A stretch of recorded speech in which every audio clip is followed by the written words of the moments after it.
Kembali di Kompas Petang, Saudara, untuk pengamanan proses otopsi ulang jenazah Brigadir Yosua, Polda Jambi mengerahkan 330 personel yang berasal dari Polda, Polres Muaro Jambi, dan Polsek.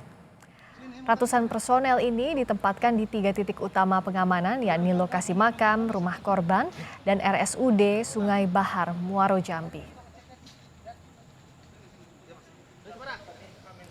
Sebelum jenazah Brigadir Yosua Huta Barat diotopsi ulang Rabu esok, tim forensik akan hadir di pemakaman untuk memantau proses ekshumasi atau penggalian kubur. Perwakilan tim forensik menyatakan ada 7 ahli forensik yang terlibat. Mereka berasal dari TNI dan swasta yang didatangkan dari Jakarta, Bali, dan Padang.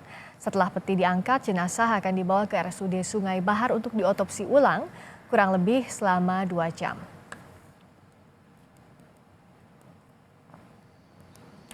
Menjelang proses otopsi ulang Brigadir Nofriansyah Yosua Huta Barat, pihak keluarga akan mengadakan ibadah doa. Ibadah doa akan digelar mengawali penggalian kubur, otopsi, hingga pemakaman kembali jenazah Brigadir Yosua.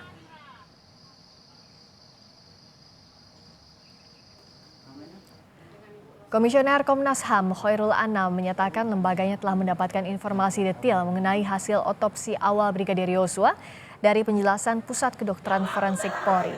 Dari otopsi awal di RS Polri Kramat Jati ini terindikasi adanya karakter luka dan jarak tembak yang berbeda-beda. Menurut Anam, penjelasan otopsi awal cukup penting. Soal luka itu pertama kami memang melihat sejarah kapan jenazah masuk dan kapan mulai diotopsi. Sejarah itu penting untuk menentukan kurang lebih titik jam kematian kapan. Karena disitulah jenazah belum diotopsi, jadi belum dibelah dan sebagainya, itu akan kelihatan apakah ada memar, apakah ada lebam mayat. Kalau ada lebam mayat tipis ataukah tebal dan sebagainya, itu sangat kelihatan. Kami ditunjukkan itu. Menurut kami itu sangat transparan. Ya, kalau kita hanya ditunjukin hasil otopsi suruh baca, ya nggak kayak begitu kalau di kami. Kalau di kami memang kemungkinan lihat raw materialnya. Besok Rabu 27 Juli akan dilakukan otopsi ulang Brigadir Yosua di Jambi. Apa saja aturan dan prosedur otopsi ulang kita kupas bersama Made Ayumi Rawerianingsih, dokter spesialis forensik dan mediko legal, Kepala Unit Forensik Rumah Sakit Universitas Indonesia. Selamat petang, Mbak Mira. Selamat petang, Mbak Frika. Saya mau tanya dulu, kalau dasar hukumnya ini kan ada di Peraturan Kapolri nomor 12 tahun 2011 juga nomor 10 tahun 2009 soal forensik ini. Nah, lebih detailnya lagi, kalau urutan forensik dalam otopsi kasus pembunuhan seperti apa tahapannya? Oke, jadi sebenarnya kalau peran forensik kita mengacu pada KUHAP. Jadi Kitab Undang-Undang Hukum Acara Pidana yang utama adalah di pasal 133, 134, dan 135. Di mana kalau 133 itu menyatakan bahwa penyidik itu boleh minta bantuan dari dokter, ahli spesialis forensik, atau dokter atau ahli lainnya untuk memperjelas suatu perkara. Kurang lebih seperti itu isinya. Kemudian kalau di 134 berarti polisinya bisa memberitahukan kepada keluarga bahwa ini penting untuk dilakukan dalam proses penyidikan, dan apabila dari keluarga tidak ada tanggapan, maka tanpa persetujuan keluarga pun sebenarnya bisa dilakukan otopsi. Nah, kalau gali kubur pada kasus ini itu ditekankan pada pasal 135, di mana di dalam hal penyidik untuk kepentingan peradilan itu perlu dilakukannya suatu penggalian mayat, atau di sini kita sering sebenarnya istilah ekshumasi atau gali kubur, maka dapat dilaksanakan sesuai dengan ketentuan-ketentuan yang ada di pasal 133 dan 134. Gitu. Jadi dasarnya dari KUHAP dulu, dan memang ada aturan-aturan dari Kapolri yang mendukung ke arah pemeriksaan ke arah sana. Artinya dasarnya kuat ada di Kitab Undang-Undang Hukum Acara Pidana untuk bicara soal kasus pidana ini ya. Nah, bicara soal otopsi, kita tahu kalau di kasusnya Brigadir Yosua ini sampai ada otopsi ulang. Nah, biasanya otopsi ulang ini bisa dimohonkan jikalau kondisi apa saja biasanya? Oke, sebenarnya sih otopsi ulang ini tergantung dari kebutuhan. Jadi misalnya di dalam proses penyidikan atau nanti dalam proses peradilan dirasa bukti-buktinya kurang, gitu. Sehingga diperlukan adanya pemeriksaan kembali, ya sah-sah saja bisa dapat dilakukan. Gitu. Jadi nanti prosedurnya sama, ada surat permintaan untuk dilakukan gali kubur dan otopsi ulang. sehingga nanti dokter yang melakukan pemeriksa ada dasarnya. Jadi kita sebagai dokter forensik itu selalu bekerja atas permintaan. Kalau pada kasus tindak pidana berarti atas permintaan penyidik. Gitu. Jadi nanti kalau pada kasus ini berarti nanti surat permintaannya ada, ditunjukkan kepada siapa, dan orang-orang itulah yang akan turun untuk melakukan pemeriksaan. Gitu. Untuk pemeriksaannya tetap sama. Oke, prosedur pemeriksaannya tetap sama, tapi bicara soal waktu, ini kan sudah 2 minggu kurang lebih dari awal Brigadir Yosua meninggal dan juga dimakamkan. Ini akan jadi tantangan tersendiri atau tidak untuk tim forensik? Tentu, kalau kita sih kalau dari dokter forensik selalu ingin semakin cepat semakin baik, ya kan? Kalau misalnya orang hidup, luka-lukanya akan mengalami penyembuhan, berarti kan semakin cepat semakin baik. Ada luka-luka yang kalau orang hidup memar, nanti ditunggu berapa hari, memarnya udah hilang. Jadi hilanglah bukti-bukti itu. Karena kan tujuan kita adalah sebenarnya untuk melakukan visum et repertum atau kita melakukan otopsi, itu kan mempreservasi barang bukti. Nah, kalau pada kasus-kasus korban yang sudah meninggal, berarti tujuannya adalah mempreservasi bukti-bukti sebelum mengalami proses pembusukan. Jadi tentunya semakin cepat semakin baik.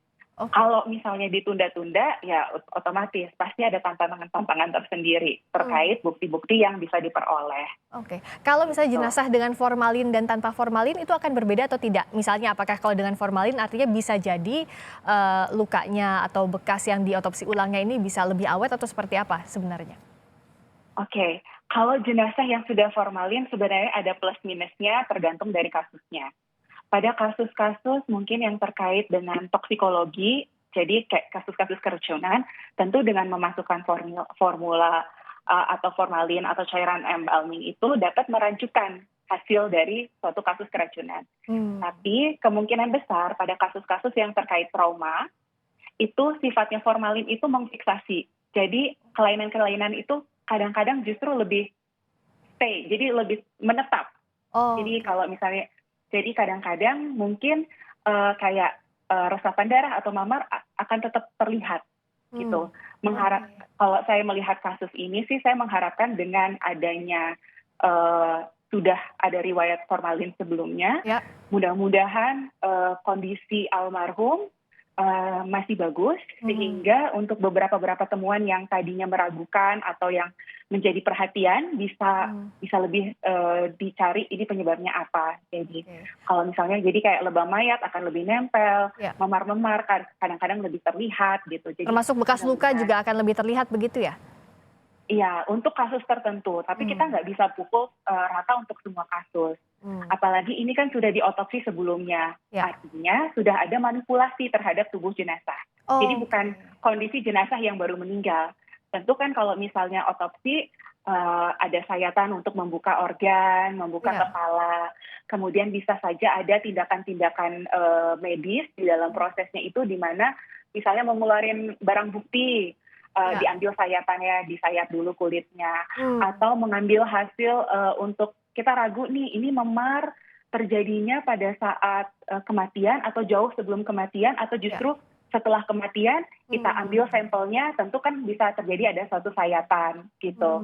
Jadi itu yang perlu didapatkan oleh, dan saya yakin sih mungkin sudah dilakukan ya prosesnya. Jadi ada data-data yang diperlukan oleh para dokter forensik ini yang besok akan melakukan ekshumasi dan otopsi ulang, sehingga bisa mendapatkan gambaran yang lebih jelas, yang lebih lengkap sebelum melakukan otopsi ulang pada jenazah. Jadi biar membedakan yang mana misalnya luka akibat tindakan medis sayatan untuk mengetahui otopsi pertama dengan nanti memang luka yang ada sejak awal jenazah itu ditemukan begitu ya. Nah kalau misalnya waktu kapan jenazah ini meninggal itu masih bisa dideteksi ataupun diketahui melalui otopsi ulangkah atau seperti apa?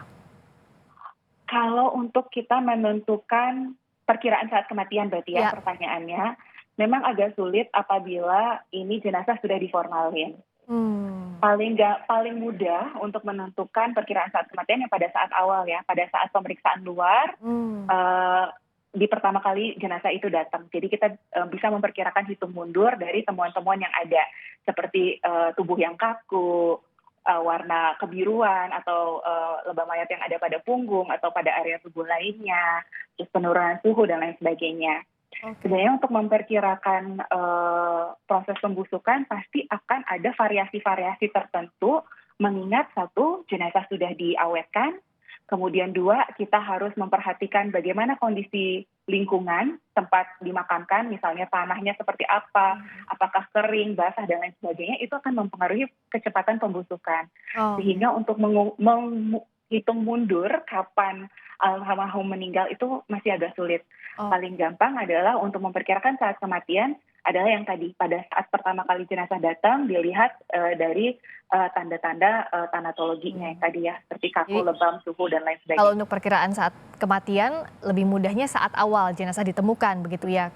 Kalau ada formalin kesulitannya itu, tapi kalau bicara soal bekas trauma itu bisa jadi difiksasi dengan adanya formalin begitu ya, Dokter Mira. Nah kalau bicara soal waktu maksimal gitu, efektif bisa otopsi ulang ini berapa lama? Tadi kan juga kita bicara soal semakin cepat ini semakin baik, tapi kan faktanya sekarang sudah 2 minggu lebih. Nah sebenarnya kalau dalam otopsi maupun otopsi ulang ada batas maksimum waktunya atau tidak? Oke, sangat tergantung pada kasus. Kasusnya karena apa? Kalau misalnya di luar negeri sana kadang-kadang ekshumasi itu udah bertahun-tahun juga masih bisa dilakukan otopsi Ya. atau ekshumasi. Cuman ya itu terkait dengan bukti-bukti. Kalau pada kasus keracunan secara umum yang tidak di-embalming misalnya atau tidak diawetkan, Ya. atau dia keracunan yang logam berat, bisa saja racun-racun yang tadi ada di tubuh itu meresap ke tanah sekitar. Ya. Sehingga pada saat proses pemeriksaan gali kubur atau ekshumasi, sampel-sampel tanah itu diambil gitu. Oh, oke. Kalau misalnya pada kasus yang terkait dengan trauma atau kekerasan, bisa saja ada perubahan warna misalnya akibat trauma pada tulang belulang. Karena kan tulang seperti yang kita tahu paling terakhir mengalami pembusukan. Ya. Bisa terjadi seperti itu. Tapi kalau misalnya luka-luka itu hanya sebatas jaringan, misalnya hanya sebatas dari kulit sampai ke otot, tentu dalam beberapa bulan kalau itu sudah membusuk atau sudah lisis, tentu kita bisa tidak menemukan apa-apa. Oke. Gitu. Baik. Jadi sangat tergantung kasus, sangat tergantung waktu. Tergantung kasus, tergantung waktu, tapi kita harapkan untuk kasus ini bisa jadi pintu masuk titik terang untuk mengungkap penyidikan Betul. lengkap dari kasus tewasnya Brigadir Yosua. Terima kasih Dr. Made Ayu Wirawiaryaningsih, dokter spesialis forensik dan mediko legal, Kepala Unit Forensik Rumah Sakit Universitas Indonesia. Terima kasih Dr. Mira.